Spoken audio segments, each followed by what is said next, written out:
Hello, I'm Felicity Cohen. I'm so excited to introduce you to my Wellness Warriors podcast. For over 20 years, I've been a passionate advocate for helping thousands of Australians find solutions to treating obesity and health-related complications through surgical intervention and holistic managed care. My podcast is dedicated to all the people, past, present and future, who have helped shape my journey and continue to inspire me to work consistently to achieve a healthier Australia in both adults and future generations. I hope you enjoy it. My next Wellness Warriors guest is beautiful Ellice De Giovanni. Welcome. Thank you so much for coming on board and joining me here. Oh, good. So Ellice, I actually met by chance at a health retreat where she was teaching people all about joint mobility, and it's something that I'd never seen anywhere else. I'd never seen this taught as a solution for functional fitness, for injury prevention, for body and health maintenance from so many different aspects. I found it absolutely fascinating. And so today is my opportunity to learn all about you and to share a little bit more about what does that space look like and why is it important for us to exercise our joints and what is joint mobility all about. But before I dive into all of that, let's learn a little bit about you and your background. And I think you started first of all in the world of professional sport, and you were a hurdler. So I think it was grade 8. They pulled out the hurdles at school and they said, "Oh, we're doing hurdles today," and I was like, "Oh, okay." And I just was a natural and went over them super easy. And the sports teacher said, "Have you ever done that before?" And I was like, "No." And she's like, "You need to get a coach and you need to do that sport." So I found a coach, and then the next year I made it to nationals. So it was just a very easy sport for me. And then I did it all through school and then all the way out of school for another 12 years. So yeah. Where did your career take you with hurdling? With Where hurdles, did you go? I went to World Juniors, and then I kind of came to that cross path. So with athletics, there's not a lot of money in that sport, especially back, when I did it. So I came to that crossroads of, do I keep kind of dragging my tail along the ground through, career-wise and just have the passion for the sport, or do I go down another road and teach lots of people about why I like to do the sport? So I kind of steered courses and went that way. What are some of the key learnings that you took away from hurdles? What was it that you learnt the most? It definitely gives you a different perspective and mindset when you do incorporate sport from an early age. It teaches the brain a lot of discipline, I think. And I was never one to sort of go to the parties or all the things that young kids did, because I was so disciplined and I had so much passion for what I wanted to achieve. So from an early age, it made me realize that my goals were more important than anything else. So that's what I loved about it, and it really did give you that discipline for life and life skills. Yeah. Amazing, and I think that is something that most athletes learn in high-level sport, is you've got to be so committed, you've got to be goal-orientated, and transferring that across to other aspects of life. Yeah, and it can go to any aspect of your life, and that's what I think one of the biggest reasons I did learn from sport. Yeah. Amazing. And from there, you then went on to decide that you wanted to become a paramedic? Yeah, I did. I didn't really know. It was kind of fate that kind of put me in that as well. It's always just, something led me to somewhere else. So I was like, what do I want to do? Do I want to be a physio? Do I want to do osteopath? And then I remember signing up on my QTAC form for university, and I was about to press physio first, and I accidentally pressed paramedics. And I was like, oh. Actually, I think I'd really like to do that. And I kept it there and just like, we'll see what happens. And then I put physio second, and then I put osteopath third. And I got straight into the first round of paramedics in Brisbane. Yeah, offered. So we were the first group that ever went through. And I was stoked. That's amazing. Yeah. What year was that? 2007. Yeah, we started.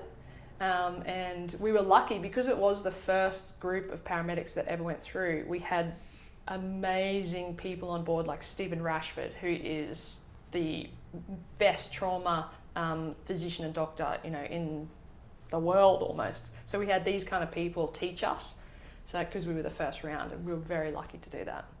So you had incredible mentors, Yeah. and that led you into a career becoming a paramedic. How many years did you spend as a paramedic? So I was a paramedic for just under 10 years. Yeah, Wow. yeah, and most of those were on the Gold Coast. Yeah, loved it. What were some of the things that you used to manage life? You know, work-life balance as a paramedic, I think Yeah. is incredibly challenging. You see some horrendous things, and there's a lot Yeah. of mental health issues that we know paramedics unfortunately just absorb and Yeah. don't treat themselves, and, Yeah, and their definitely. own self-care can often sometimes be compromised Yeah. just because of the intensity of their work life. Yeah. How did you manage that? I mean, I am a type of personality that can separate things. So I know it sounds a bit morbid, but I could definitely separate the anatomy from the emotion. So when I saw a trauma or something like that, to me it was, wow, look at the anatomy here, look what's going on in the body, look what's going on in the brain. And I think that's definitely needed in that job, to separate that it's a person with a family and blah, blah, blah, blah. So that helped me definitely.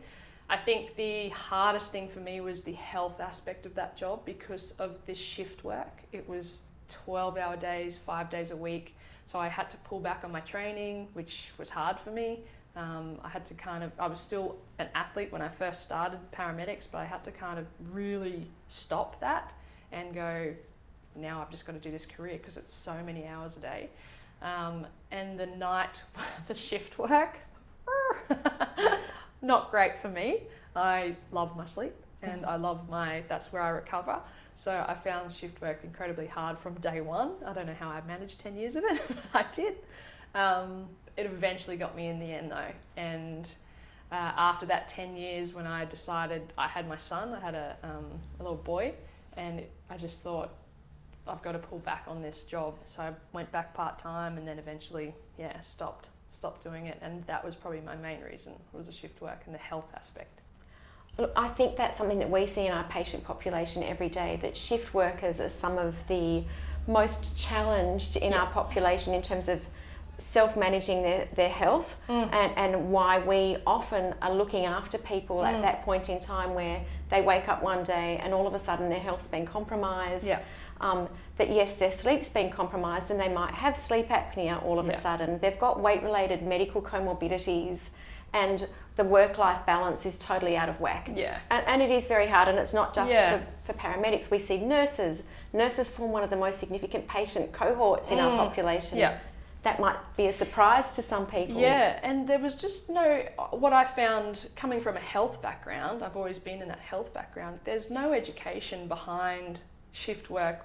Even when I first started as a paramedic, when I was sort of 23, when we went through uni, there was actually no education behind the health aspects of how to deal with shift work, what you eat during a night when you're awake when you're meant to be asleep. Like those sort of things I found incredibly, important for myself, but no education at all around it. So I when I was a paramedic, I tried to bring in education, with food and exercise and how to do it through shift work, but it was kind of hitting your head on a brick wall through that field. I feel like that is still so needed, that there needs to be an education program around, not just for paramedics, but anyone who's coping with 100%. those shift working environments, that there are ways to better manage so that you're not reaching for high energy dense foods to cope better. And many a times in the hospitals you'd see bowls of lollies in the nurses' stations, and I was like, wow, at 3 a.m, that's what they're eating. I'm like, this is crazy. It is crazy. I totally agree. Well, something to think about, and maybe I still believe that that's a future need that needs to be addressed. So yes, definitely. interesting topic to raise. So from paramedics, you pulled back to part-time paramedic. You had a son. I did. How old is he now? He's 8 now. Oh, beautiful. So he, I put a lot of thank into him because he had eczema severely when he was a baby. So from 6 months old to about 3 years, he was head to toe in eczema. So I thought I was healthy, but I really changed my views on medicine and on health and on alternative medicine due to his ailments. So to try and, cure him, I guess, from his eczema took me down a really different path of health and wellness, and I thank him for that because it led me to where I am today. So you had to look at diet and readdress everything that you're... Yeah, because what I was getting in the main medical field or the mainstream just was not helping. There was a lot of focus on the external, like putting creams on and steroids on and whatnot, but I realised it's all internal. Everything comes from that diet and that, you know, what they're consuming. And he was allergic to eggs, dairy, nuts, red meat. So I had to completely change how I ate and how I cooked, and it was just a blessing in disguise because, as I said, it's just made me so much more healthier now from learning through ailments like that. So do you think that there were food intolerances that you might have had that you weren't also aware of? Yeah, definitely, because I had asthma when I was a kid, and asthma is an allergy that not many people realise. So I'm not sure. I probably thought maybe it was dairy when I was young because I used to guzzle, you know, lots of dairy. But yeah, I'm not sure what it was when I was a kid, but it was always just, you know, you'll be right, just, you know, it's fine. And they never went through that diet aspect. Yeah. So interesting. And, you know, dietetics, nutrition and how far it's come now is phenomenal. Yeah. I'm very lucky here in our environment that we've got a group of brilliant dietitians who are here to educate and teach patients every single day, you know, how to focus on nutrition in a totally different way. Yeah. And I think, you know, we're so lucky to have integrative health practitioners out there as well who do look at that whole big East meets West kind of approach. It's so valuable. Yeah, definitely. Yeah, interesting. Yeah. You've also written a book. Tell me a little bit about the book that you've written. I've got a couple. Oh, fabulous. Wow. Tell us about those. The first book I wrote was for young adults. It's almost like a bit of an emotional manual, and when they start feeling, you know, sad, depressed, lost, it's kind of a checklist of what they can do naturally to help themselves feel better through their mental state and their emotional state and their physical state. So yeah, that was the first book I wrote. Then that sort of, I had such an overwhelming response from the parents that they were like, can you kind of put, because that was very written in a young, you know, word, young language. So they said, you know, how does this translate to adults? So then I wrote a second book, which was Under Construction, The Body Rebuild. And it's my top 10 tools to really switch on your central nervous system and to really help the body heal and help it get to the next step of wellness. So what was the trigger for the first book? How did you get started with that? So that first book came from being a paramedic and seeing many, many young kids struggle with mental health and emotional distress and not having enough time in the back of the car with them. I thought, how can I help as much as I can? So I thought I'll write a book, but very much in their tongue, in their language. So it's called WTF, I Can't Even Deal. I love that. Yeah, all about, young adults. Beautiful. Yeah. And then the second book is targeted towards what kind of demographic? Yeah, so anyone, but more adults, and how really these tools can help you just ignite your health and wellness. Can you give me more insight into that? What does that look like? Yeah, so some of the tools are mobility, joint mobility. I've got vibration training in there, so standing on vibration plates, and I really go into explaining how these things can switch on your central nervous system. Because this day and age, our central nervous systems, it's not being tantalized, as I call it, enough. Meaning it usually has a job to do, and because we sit in such a comfortable state of being, it's not really being tantalized and switched on enough. So we're almost turning down the dial of our central nervous system, and these tools bring it straight back up into having a job to do. Let's talk about that a little bit more. What is dulling down that system to start with? Where does that come from? It can come from a variety of things, being stagnant and not moving, our temperature variations. I mean, one example is we kind of sit at 37 degrees and fester at 37 degrees. Like when it's hot outside, we turn the air conditioner on. When it's cold, we put a jumper on. And that 37 degrees temperature is, our body knows it can fester disease in that temperature, and it's the perfect state to fester. So when we change our variation from extreme temperatures, so extreme heat or extreme cold, pathogens can't survive.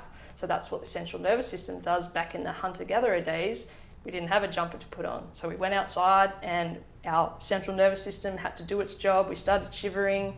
Those kind of things made our internal structure a lot more well than it does this day and age where we're just comfortable in how we live too comfortable. So that comfort zone is actually manifesting disease.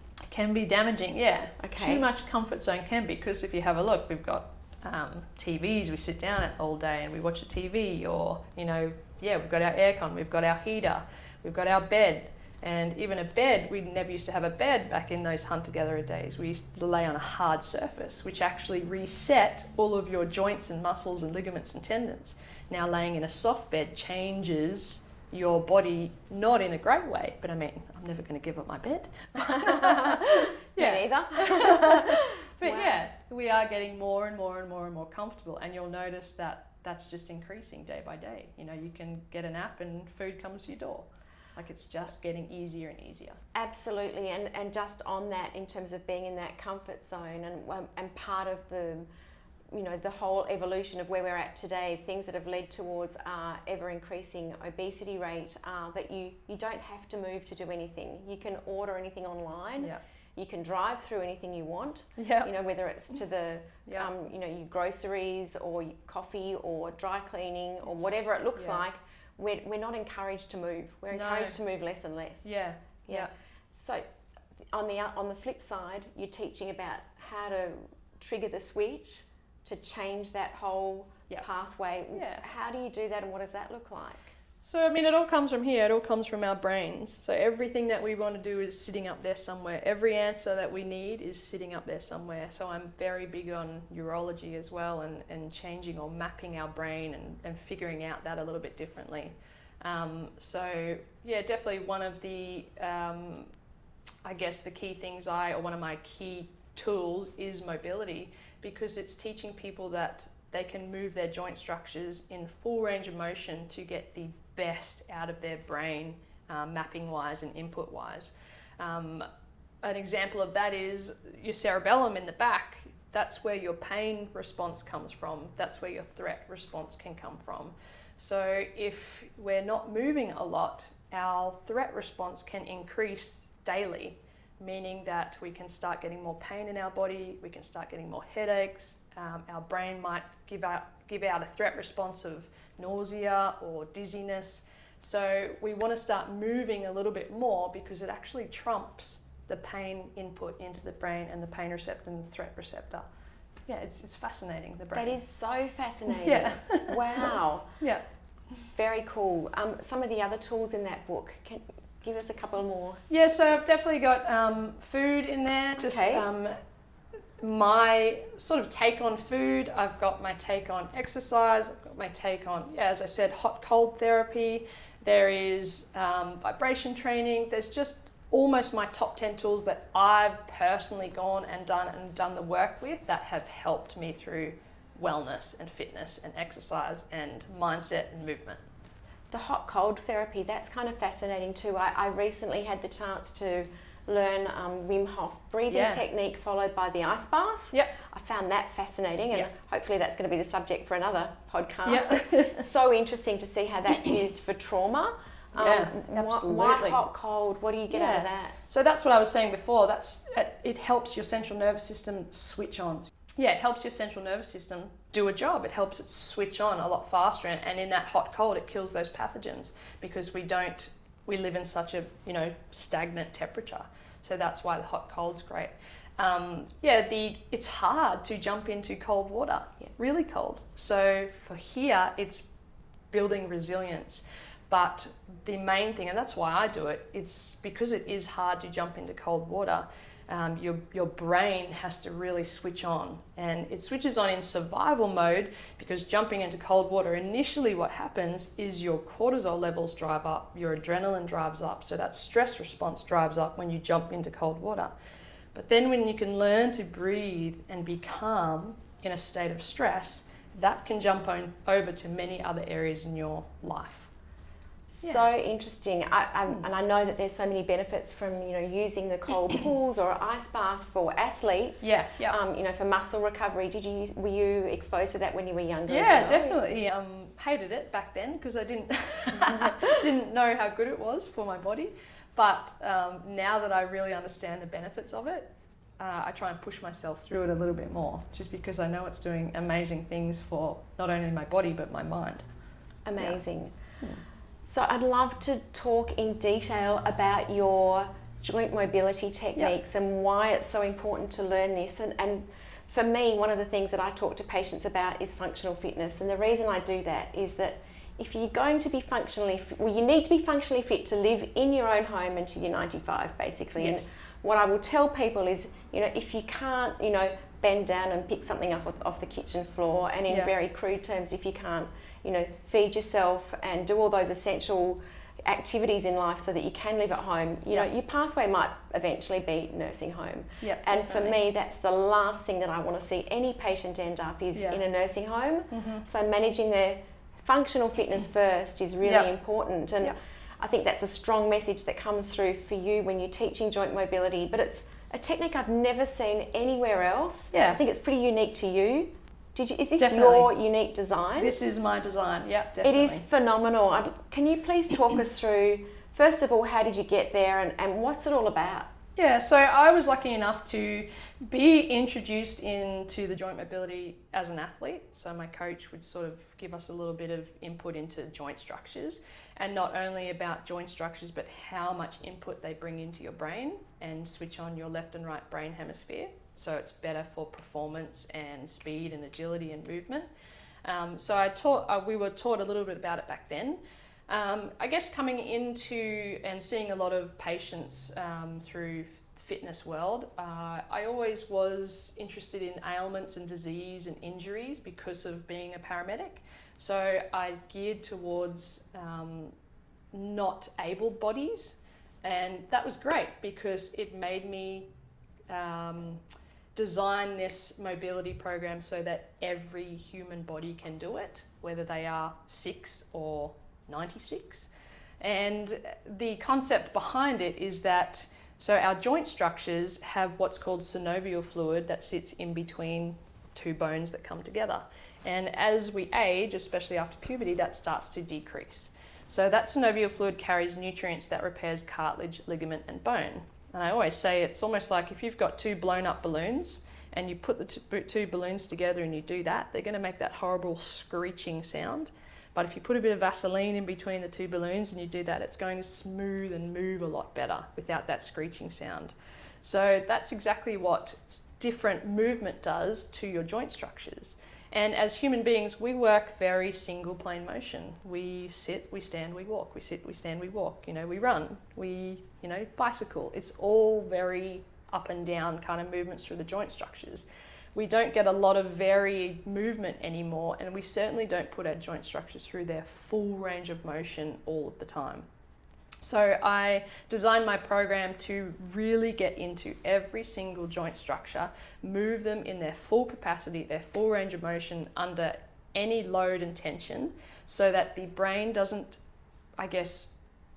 say that there's a response, or say that there's a threat in those areas, and then we can move better for longer.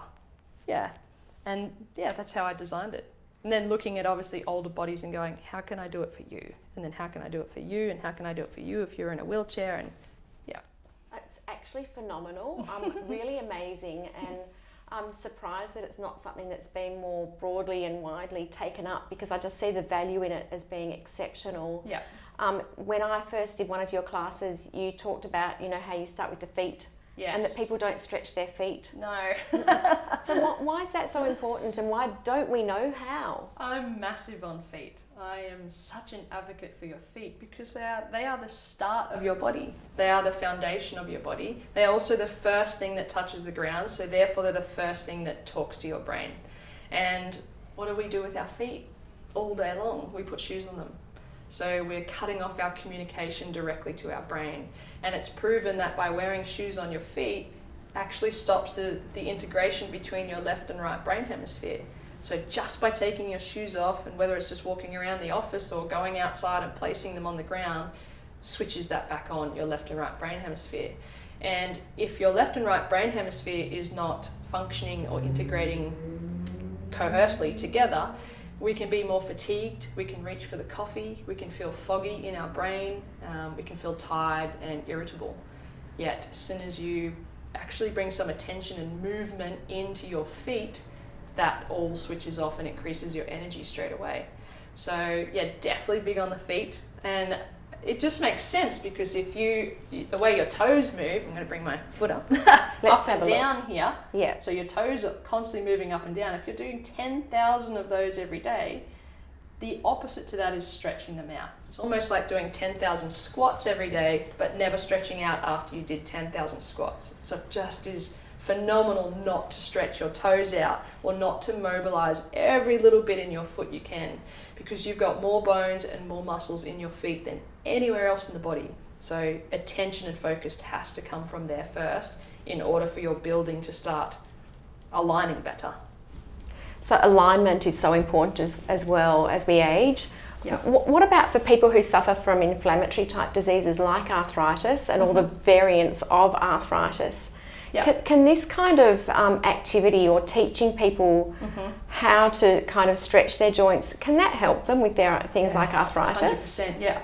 I can't sort of always say I can't reverse what you've done, but we can stop further deterioration.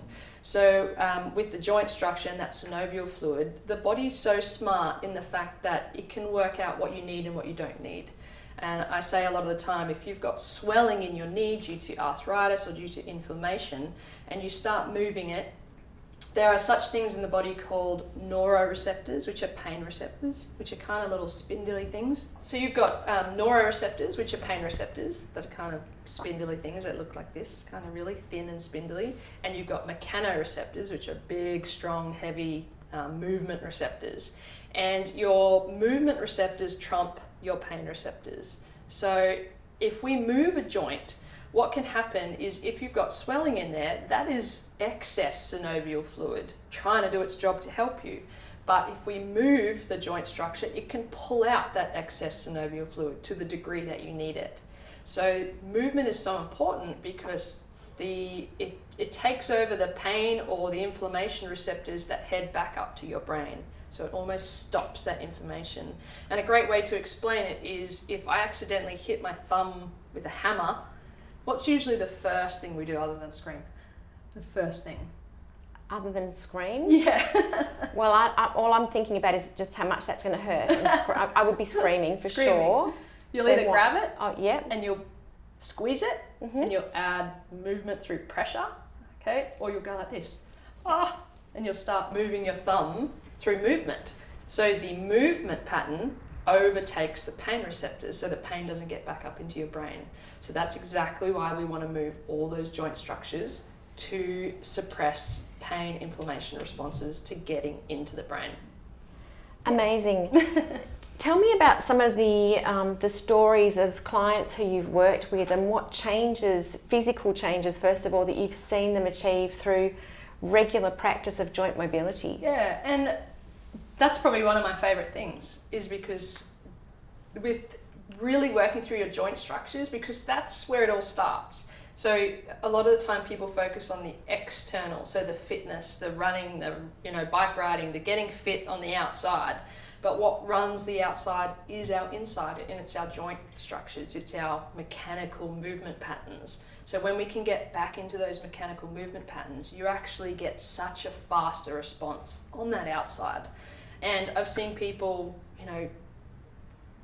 not being able to get down and up off the floor, to just giving them some little movement patterns through their joint structures every single day, and then them sitting cross-legged on the floor quite happily, getting up, getting down, getting up, getting down. So it makes a massive difference when you can work through your joint structures first before concentrating on the physical aspect.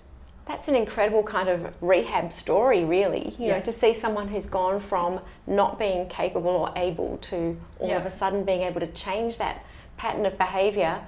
It's actually life-changing. Yeah, and I think the other thing that I see with my clients is a confidence that comes with it, because if you can't move your joint structures, you're not going to be confident in moving at all. And then that confidence brings, almost depression, because if we can't move our body, then things can't move internally.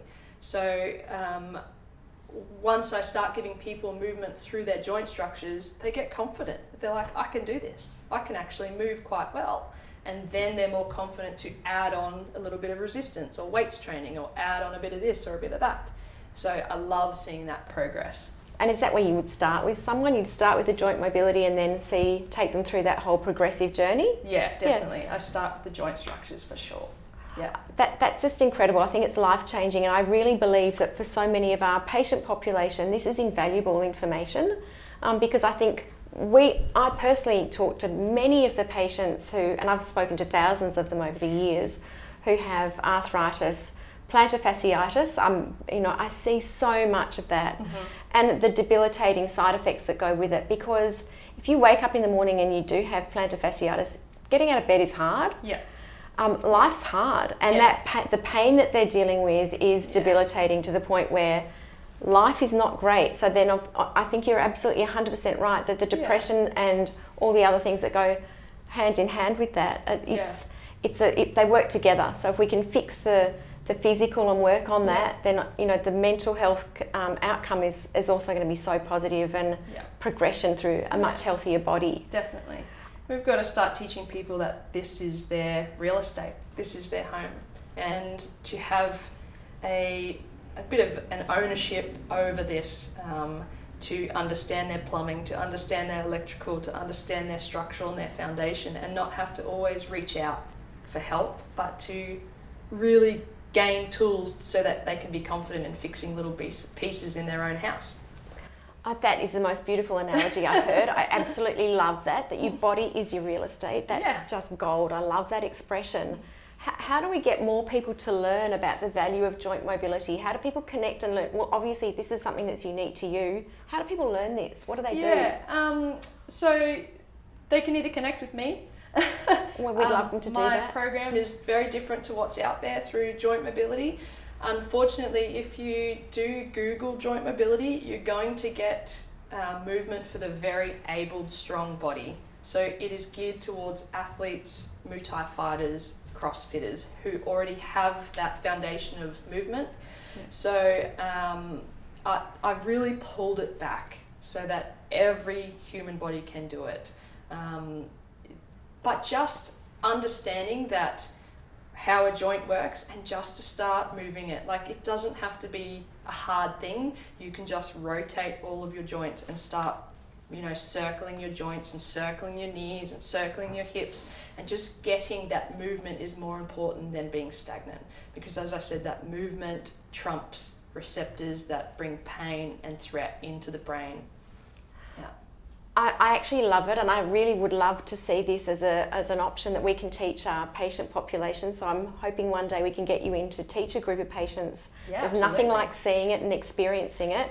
I know that people can also learn from you online, which is amazing. So I would love to be able to share that with anyone who's listening to the Wellness Warriors podcast, because I 100% see the value in this for everybody. It's just phenomenal. So congratulations on the design of this incredible teaching method. It's just phenomenal. It's hard to actually express, I think, in words and to get that message across. You've done a great job of of explaining it today. So I'm grateful for that. It's just phenomenal. Pleasure. I like to end my Wellness Warriors podcast with just learning from you. What does wellness mean to you? It's just an appreciation of this. Like, this is such a gift, what we live in every day. As I said, it is our real estate. The way I teach people is, if our brains and our thought processes were the employer of this, the employee, how well would you treat it? So if you were the boss of this, would you, talk to it badly? Would you work it 24/7, 365 days a year without giving your employee a break? What type of boss do you want to be to help with this out?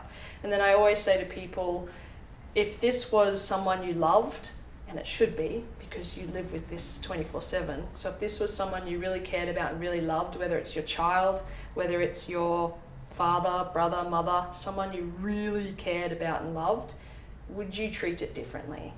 If this was your child, would you speak to it the way you do? If this was your child, would you feed it the way you do? If this was your child, would you move it more or less? Would you give it more sleep or not? So it really gives a different perspective on health. We've got to start understanding that this is the only thing that's going to keep us alive, because it's the only thing that's going to keep us alive is our body. So that's where wellness for me comes from, a true appreciation of the makeup that this is.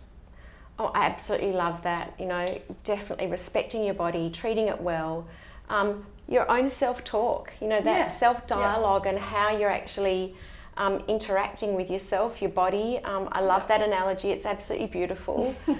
Thank you so much for joining me on the Wellness Warriors pleasure. Thanks podcast. for having me. Please thank Ellice De Giovanni. Thank you. Thank you so much. Ta.